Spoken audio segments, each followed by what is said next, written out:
కుట్ర చేస్తా ఉన్నాయి. బీజేపీ కాంగ్రెస్లు ఒకరితో ఒకరు పోటీ పడుతున్నట్లుగా తిట్టుకుంటున్నారు, నటిస్తున్నారు.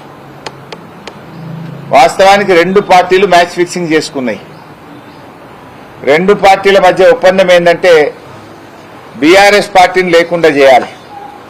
ఈ రీజనల్ పార్టీ ఉంటే ఏ రోజైనా మళ్ళా కేసీఆర్ దిక్కు ప్రజలు చూస్తారని ఇవాళ 8 సీట్లు పంచుకున్నారు పార్లమెంట్లో. వీళ్ళొక 8 సీట్లు, వాళ్ళు 8 సీట్లు పంచుకున్నారు. కాంగ్రెస్కి ఇచ్చిన 8 సీట్లలో బీజేపీ జాతీయ నాయకులు ప్రచారం చేస్తలేరు. బీజేపీ ప్రచారం తూతూ మంత్రంగా నడుస్తూ ఉంది. కాంగ్రెస్కి ఇచ్చిన 8 సీట్లలో బీజేపీలు ప్రచారం చేయరు.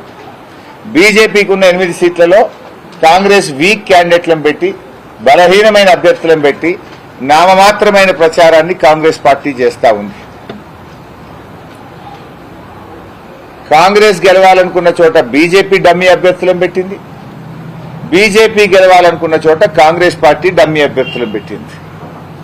ఇద్దరు కలిసి తెలంగాణ గొంతుక, తెలంగాణ సాధించిన తెలంగాణ ప్రజల అస్తిత్వమైనటువంటి బీఆర్ఎస్ ను, కేసీఆర్ ను దెబ్బతీయాలని ఇలా కుట్ర చేస్తా ఉన్నారు. గతంలో కూడా చూశాం. హుజూరాబాద్ లో, దుబ్బాకలో, మునుగోడులో కాంగ్రెస్ పార్టీ డిపాజిట్ పోయింది. పోతుందా డిపాజిట్? ఆ 3 చోట్ల బీజేపీకి సపోర్ట్ చేసింది కాంగ్రెస్. నాగార్జున సాగర్ లో బీజేపీ డిపాజిట్ పోయింది. ఆడ బీజేపీ వాళ్ళు కాంగ్రెస్ ను గెలిపేయడానికి రుణం తీర్చుకునే ప్రయత్నం చేసిండ్రు.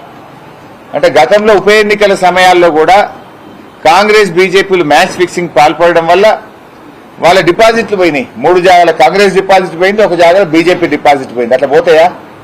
అంటే మీరు కూడబలుకొని ఉప ఎన్నికల్లో కూడా బీఆర్ఎస్ ను దెబ్బతీయాలని రెండు పార్టీలు ఒకటైనాయి. లోకమంతా మీరు తిట్టుకున్నట్టు కొట్టుకున్నట్టు ఉంటుంది. తెలంగాణకు వచ్చేసరికి బీఆర్ఎస్ ను చూస్తే ఇద్దరు ఒకటైతారు. ఇడా చీకటి ఒప్పందం ఉంటుంది మీ ఇద్దరి మధ్యలో. ఈ విషయాలను తెలంగాణ ప్రజలు బాగా అర్థం చేసుకోవాలని చెప్పి నేను కోరుతా ఉన్నా.